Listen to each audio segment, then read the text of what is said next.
Break બાદ આગળ વાત કરીએ તો ભારતીય જનતા પાર્ટી દ્વારા દેશભરમાં સદસ્યતા નોંધણી અભિયાન ચાલી રહ્યું છે, ત્યારે ગુજરાતમાં ભાજપે 29મી નવેમ્બરથી 2 ડિસેમ્બર દરમિયાન ઘર ઘર ચલો અભિયાન શરૂ કર્યું છે, જેમાં પ્રદેશ ભાજપ અધ્યક્ષ આર.સી. ફળદુથી માંડી ધારાસભ્યો, સાંસદો સહિત તમામ પદાધિકારીઓ જોડાયા છે। અમદાવાદ જિલ્લામાં પ્રદેશ ભાજપ મહામંત્રી ભરત પંડ્યાએ બોપલ વિસ્તારમાં લોકોનો સંપર્ક કરી અને નવા સભ્યો નોંધ્યા હતા। અમારું એક અભિયાન પ્રતિષ્ઠિત અને સામાજિક આગેવાનને બનવા માટેનો એક તબક્કો પૂરો થયો અને હવે 29થી તારીખ 2 ડિસેમ્બર સુધી સમગ્ર ગુજરાતમાં વિસ્તારક યોજના દ્વારા ભારતીય જનતા પાર્ટીના સભ્યો બૂથવાર 100 સભ્યો બનાવશે, એટલે 44,000થી વધુ બૂથોમાં ભારતીય જનતા પાર્ટીના 100 સભ્યો, એટલે લગભગ અમારો પહેલો જ ટાર્ગેટ જે છે એ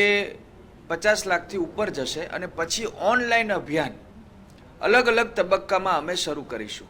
આ સમગ્ર પ્રાથમિક સદસ્યતા અભિયાન 31 માર્ચ સુધી ચાલવાનું છે